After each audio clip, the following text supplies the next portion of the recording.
Here I have a Royal Standard No.10 typewriter. It's in, I don't want to say poor, but below fair condition. I didn't bother trying to work the keys loose or anything. They're all kind of stuck. The rubber roller here is cracked. The decal here is not too good right in there. You can see it's kind of, some of it's good, some of it's not. Another decal up here. This one here is kind of nice.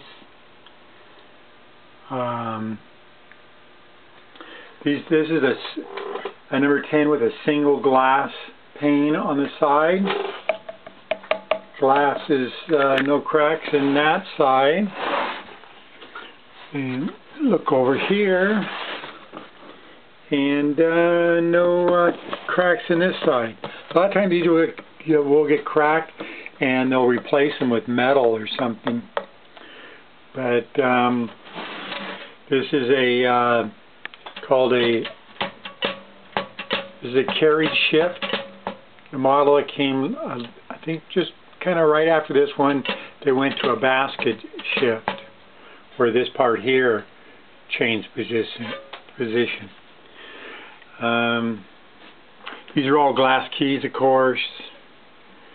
You know, with the space bar is good. Carriage kind of moves, you know, but you need some TLC. Some people just like to show these off. Just go ahead and clean them up a little bit and then show them off as just a display, even if they don't work. The decal on the back here is good. Here's the bell. The ribbon is, of course, is toasted. I mean, it's it is what it is. Thing is built, probably was made. I didn't find the serial number yet, but it was probably made in you know, in the 20s.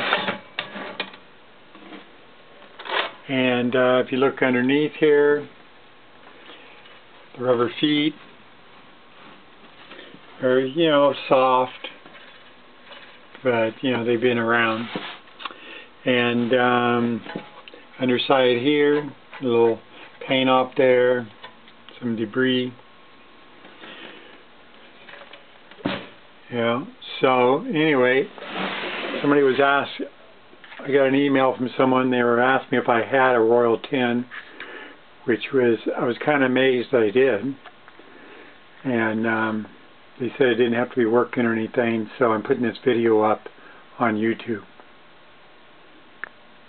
Thank you for watching this video.